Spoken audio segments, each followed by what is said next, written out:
I wonder what the president's top song was this year. I mean, it had to be a tie race between Phantom of the Opera and YMCA, right? I mentioned last night. Yesterday, Sleepy Gonzalez took a little siesta during his noontime cabinet meeting. This war started, it never would have happened. He woke up expecting a normal day, but Kimmel and Colbert had him on the menu. The duo launched a comedy ambush so brutal it practically needed a hazard warning. The roast hit him like a falling piano, and the meltdown that followed. Pure blockbuster-level chaos. Social media detonated, late-night fans celebrated, and Trump unraveled faster than a cheap fireworks stand in July. Buckle up! The deeper this disaster goes, the funnier and more unhinged it gets. Less like a president and more like a property brother. He blew up the East Wing. He redecorated the Oval Office. He paved over the Rose Garden. Take very good care of property. I paid for them. Marble, the most beautiful marble you've ever seen. Wish the master builder would master build in private like the rest. He storms into the moment with that signature mischievous spark. The kind that guarantees disaster for anyone whose ego outweighs their achievements. With one perfectly timed strike, he unleashes sarcasm hot enough to melt the hairspray off Trump's latest attempt at pretending he's unfazed. Each joke lands with ruthless rhythm, crashing through the room like a drumline built solely to pulverize his overinflated bravado. This war is going on, and the president is trying to end it. Would you please lower your voice, Marco? You're going to wake him up. He had his eyes closed for a lot of the meeting. I mean, that was just a fraction, a ton of the meeting, which, of course, is his MO. Whatever he is, he accuses everyone else of being. Crooked Hillary, Sleepy Joe. But the fact is, we all watched him dozing off repeatedly on television, which meant the Don Trump Admiration and Ball Gobbling Society was forced to go into overdrive. Hold on a second. Enjoying the video. Don't just sit there. Hit that subscribe button and lock in, because the wildest moments are still on the way. All right, back to the show. The energy sweeps across town as Stephen Colbert steps in with the poise of a man about to conduct a full-scale symphony of mockery. His sarcasm is cooler, sleeker, honed to a razor's edge as he slices straight through Trump's theatrics with surgical delight. Colbert paints an exaggerated portrait glowing with fake bravado. Wobbling like the comedy gods handed him the baton mid-stride, his punchlines snap with New York precision, heavy as a brick, soft as velvet, landing exactly where they need to. Every dramatic twitch gets spotlighted with wide-eyed amusement, transforming Trump's spiraling antics into a full Broadway spectacle. The air crackles, the room buzzes, and the comedic voltage just keeps rising. The scam also treated the gathered crowd to a fairy tale about how low the price of food is now since he took office. Gasoline will soon be hovering around $2 a gallon. Yeah. Just like your weight is hovering around 175. I mean, the fact we think gas costs $2 a gallon, which it does not. In fact, if you're on the road and you see a sign that says gas $2 a gallon over the engine, a razor-edged shift, Colbert returns, smoothing that wild voltage into a polished, dangerous current. He leans into the absurdity with slow, deliberate finesse, unraveling Trump's dramatic aura thread by thread. The humor rises like smoke from a magician's sleeve. Elegant 1 second, absolute chaos the next. Every line becomes a theatrical flourish, a roast elevated to an art form that hangs in the air long after the imaginary. Curtain falls, Kimmel barrels back into the spotlight with renewed force. Riding the comedic momentum like a wave he engineered himself. He magnifies Trump's dramatics until they resemble a cartoon character trying to stay upright on a runaway banana peel. His sarcasm erupts like fireworks, loud, bright, impossible to look away from. Each punchline hits with explosive precision. Leaving the room glittering with comedic debris, Colbert glides in again, settling that chaos like a conductor calming an orchestra after a feral crescendo. His delivery is slower, smoother, irony wrapped in velvet, hiding a blade beneath every gesture. Trump's attempt to regain control becomes raw clay in Colbert's hands, shaped into exaggerated anecdotes almost too perfectly chaotic to be real. The performance grows richer, deeper, hilariously theatrical. Then the tempo spikes again. Kimmel reignites the humor with cartoon-level exaggeration, framing Trump's bravado as a wobbly balloon drifting far too close to a chandelier full of spikes. The imagery is outrageous, the rhythm relentless, the heat rising with every sharp, merciless line. Even the air feels tight. Bracing for the next comedic collision, Colbert's next return adds contrast, soft edges masking razor-sharp commentary. His voice glides through the absurdity, turning Trump's dramatic gestures into a full operatic comedy scene. Everything swells with theatrical weight as he shapes the moment into a polished satire epic. Trump's reaction glows like a spotlight that refuses to dim, and Colbert effortlessly turns that glow into a stage prop. Kimmel steps back in for the final strike. Delivering his signature brand of delightful destruction, he amplifies the spectacle until it feels like a carnival ride spinning just a little too fast. Trump's spiraling theatrics transform into a living cartoon, a sketch practically animating itself. Every punchline lands with the calm certainty of a performer who knows the entire room is already in the palm of his hand. If you sleep 3 hours or 4 hours a night, you're probably going to close your eyes, whether you're 79 or 49. If this president closes his eyes for a moment, it's like, what's wrong with him? I mean, it is so laughable, Stuart. They just won't quit, Martha, will they? Just won't. I mean, it is laughable. I mean, who wouldn't doze off in one of these things? 3 hours after working a 50-hour week, I imagine. I believe the man doesn't sleep either. All right. Well, except for maybe for a quick 10-minute interval. Thomas Edison believed in the 10-minute nap, by the way. What would they say? We wouldn't have electricity, right? Right. It's such a good point. Is that what you liberals want? No electricity? Because we will give that to you. The monologue erupts into a full-blown firestorm wrapped in sparkling sarcasm. Colbert counters with that cool intellectual burn he wields like a precision instrument. He threads Trump's theatrical escalation into a fast-forward soap opera narrative, each twist more absurd than the last. The more exaggerated Trump becomes, the calmer Colbert gets, and that contrast supercharges the comedy. His timing is flawless, each line sliding effortlessly into the next. Kimmel storms back in like the living embodiment of a caffeine overdose. His commentary jumps, spins, and ricochets with high-energy accuracy, framing Trump's unraveling like a slapstick documentary nobody asked for but everyone secretly needed. The imagery grows wilder, the chaos brighter, the entertainment value skyrocketing. The roast barrels forward with the unstoppable momentum of a runaway sarcasm locomotive. Colbert returns with another wave of sophistication. Sanding down the chaos into a theatrical work of art, his satire becomes a soft but merciless spotlight, revealing every crack in Trump's confidence and widening each one with elegantly exaggerated metaphors. The performance swirls into a fusion of elegance and madness, a spectacle balanced perfectly on the edge of brilliance. Then, like a spark hitting gasoline, Kimmel bursts back into the fray. Fueled by pure comedic chaos, he scoops up the rising energy and hurls it into overdrive. His humor gets sharper, bolder, wilder, turning Trump's attempts at composure into a routine somewhere between a juggling disaster and a slow-motion tumble. Each punchline detonates on impact, sending shockwaves of laughter rippling through the imaginary room. Colbert closes the sequence with a slow, simmering roast. Not explosive, but devastating. His delivery drips with veteran irony, shaping the moment into a long, glittering crescendo of theatrical humiliation. Trump's flair for drama becomes the very fuel Colbert uses to craft a finale worthy of a curtain call. By the time both roasters finish circling the moment, the comedic storm they've created refuses to dissipate.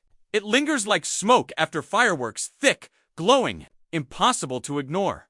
Colbert's final line drifts into the cultural air like a ribbon of smoke, curling upward while the crowd is still buzzing with leftover laughter. But before the moment can settle, Kimmel swoops back in with a fresh burst of comedic force that reignites everything instantly. He dives into Trump's newest theatrics with gleeful precision, shaping the drama into an exaggerated circus act, complete with invisible spotlights and imaginary fanfare. The punchlines burst like popcorn kernels in a broken theater machine, each one louder, hotter, and messier than the last. Trump's attempts to maintain grandeur wobble like a parade float caught in a windstorm, and Kimmel treats every wobble as an invitation for another round of comedic fireworks. Nat change. Not at all. Joe Biden's superpower is sleeping. All Joe Biden does is eat and sleep. Basically the same schedule as my newborn. Is Joe Biden sleeping in a crib or a crypt? We are past his beddy time. Joe had his warm milky from his favorite sippy cup. You have Joe Biden who's sleeping on a beach every single day. Joe Biden who's sleeping at the beach. Look at him there. You will never see a picture like that of Donald Trump. Who wants to sleep in public? He's sleeping. Wait a minute. It's almost like these people are hypocrites. Meanwhile, Colbert glides effortlessly into the momentum, bringing that refined, almost aristocratic elegance that turns his satire into a masterclass in controlled chaos. He gathers Trump's frantic dramatics like a puppeteer collecting tangled strings, reshaping them into an extravagant stage performance bursting with exaggerated flair. His commentary tiptoes across the surface of absurdity, then plunges straight into the heart of Trump's overblown theatrics, lifting it all into a full-blown comedic opera swelling emotions, unintentional humor, and all the harder Trump struggles to regain poise, the more Colbert transforms it into a dramatic aria performed under a spotlight that simply refuses to stay centered. Kimmel, riding the comedic wave with reckless enthusiasm, dives back into the fray like a man who discovered an endless stash of punchlines backstage. He amplifies Trump's dramatics with bouncy, unpredictable energy, turning every twitch and gesture into a cartoon moment, begging for an instant replay. His humor barrels forward like a sarcasm-soaked bowling ball rolling down a glitter-lined lane. Trump's swelling, frantic, exaggerated reactions become fuel, almost as if they were engineered in a lab specifically for Kimmel's brand of comedic demolition. Colbert slips in again, refining the chaos into a sophisticated roast. His words glide over Trump's theatrics like a dancer weaving through a storm of melodrama. He lifts each exaggerated reaction, holds it to the light, and exposes new layers of flamboyant swirl beneath the surface. His satire becomes elegant, almost poetic, a comedic ballet that's both delicate and devastating, the kind that lingers long after the applause fades. Then Kimmel erupts back into the moment with explosive force, stretching the spectacle to brand new extremes. He treats Trump's unraveling like a carnival ride just beginning to wobble off its tracks. Flinging metaphors and punchlines like confetti, every line lands with a satisfying crash of cymbals, sending waves of delightful chaos through the scene. Trump's confidence inflates like a balloon pumped too fast, and Kimmel turns every bulge, wobble, and ripple into another perfectly aimed joke. The images so vivid they practically animate themselves. Kimmel continues pushing the momentum, sculpting Trump's latest stumbles into an overthought farce worthy of a slapstick legend. His humor becomes a storm of wild gestures and razor-sharp insight, transforming Trump's theatrics into frames straight out of an animated comedy. Each line builds on the last, stacking absurdity higher and higher until the moment stands, like a towering monument of hilarity. Even gravity seems unsure whether to hold the scene down or let it float away entirely. So now or wait till we go to break? President Trump spent his holiday at Mar-a-Lago, where he issued a warm Thanksgiving message. He wrote a very happy Thanksgiving salutation to all of our great American citizens and patriots who've been so nice. All right, that's something, right? So nice in allowing our country to be divided, disrupted, carved up, murdered, beaten, mugged, and laughed at. Murdered, mugged, beaten, and laughed at. I hate to be the one to tell you our country isn't being laughed at. They're laughing at. This time, Colbert glides back into the fray, taking the floating chaos and shaping it into a polished jewel of satire. He lifts Trump's bravado with a gentle, almost artistic touch, turning its shine into a spotlight that exposes every crack beneath the surface. He heightens the absurdity until it feels alive, buzzing, twitching, brimming with chaotic comedic energy. Each reaction becomes a bounce, each gesture a ricochet, each attempt at dignity another perfect setup for Kimmel's next barrage of theatrical metaphors. Colbert answers with slow, deliberate precision. His satire flows like a silk ribbon slicing through the air, graceful yet dangerously sharp. He hoists Trump's dramatic posture into a spotlight so intense it flickers, revealing every ounce of desperation and flamboyant flair swirling inside it. His voice remains cool, poised, unshaken, the perfect counterpoint to Trump's spiraling theatrics. Each line lands with the quiet force of a velvet hammer tapping against delicate glass. Then Kimmel hurls himself back into the moment with whiplash-worthy energy, transforming Trump's spirals into a full-blown comedic tornado. His metaphors grow louder, brighter, bigger fireworks mixed with slapstick chaos. Trump's attempts to regain balance become oversized obstacles in a cartoonish obstacle course, and Kimmel, fully supercharged, seems determined to wring every last drop of comedy from the disaster. Colbert returns, once more with a wave of smooth theatrical mastery. He takes Trump's latest gestures and molds them into towering comedic sculptures, tall, wobbly, and hilariously fragile. Each punchline bursts like a firework, blooming above a roaring crowd, sealing the moment in a dazzling finale of refined chaos. And then Trump lashed out at Tim Walz, of all people, calling him the seriously retarded governor of Minnesota, Tim Walz. See, he can be presidential when he wants to be.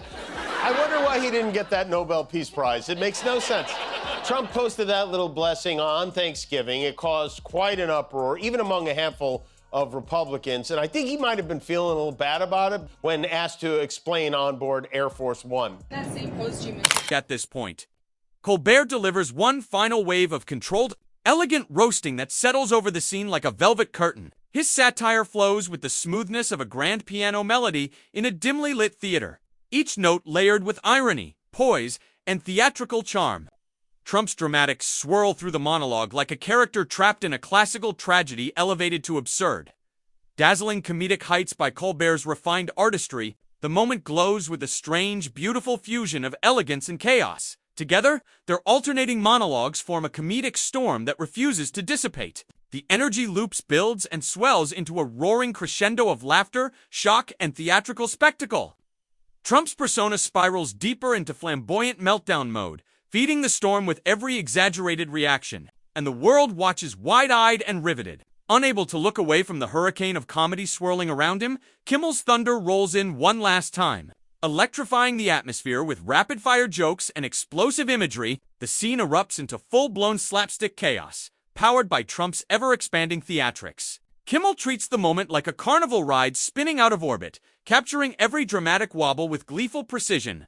The chaos becomes a grand finale worthy of a stage production overflowing with irony, exaggeration, and irresistible mayhem.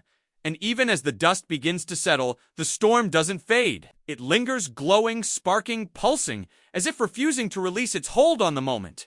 Kimmel and Colbert have carved their comedic signatures deep into the scene, shaping it into a cultural spectacle that refuses to disappear. Colbert's final flourish hangs in the air, like a glowing ember drifting slowly downward as the audience absorbs the full force of the theatrical chaos he's created. The moment feels thick, charged, humming with comedic electricity, and before that ember even begins to cool, Kimmel swoops back in with a fresh burst of high-voltage humor. Seizing one last opportunity to fan the flames, his voice crackles with excitement as he turns Trump's newest dramatic recoil into a slapstick cartoon sequence. The energy rockets upward instantly, rising like a comedy balloon that outright rejects gravity. Now, Post you mentioned Tim Walz, and you called him what many Americans do find an offensive word, retarded. Do you stand by that claim of calling Tim Walz retarded? Yeah, I think there's something wrong with him. Absolutely. Sure. You don't think that? You have a problem with it? You know what? I think there's something wrong with him. Another bold statement from the president of the 8th grade. Governor Walz, in response to Trump, called on the president to release the results of that perfect MRI he got. You know, the one he still has no idea why. And Kimmel steps back into the scene with a calm, polished steadiness, smoothing the balloon's frantic wobble into something almost beautifully theatrical. His words glide across Trump's exaggerated posture, transforming each overblown reaction into a priceless artifact displayed in a museum of political absurdity. The shift feels seamless, almost choreographed, as if the two comedians are conducting a cross-country symphony of satire. Their styles intertwine effortlessly, Kimmel's explosive spontaneity feeding directly into Colbert's elegant wit. Colbert's refined precision setting the stage for Kimmel's next burst of comedic chaos. Together, they evolved the moment into a swirling, unstoppable spectacle, something far bigger than any single monologue could ever hope to contain. The energy expands and reshapes itself into a cultural shockwave, pulsing through every corner of the political landscape, and with that, the saga cracks open even wider, overflowing with momentum, anticipation, and the irresistible promise that whatever ridiculous twist comes next will only drive this comedic cyclone into an even faster, wilder spin.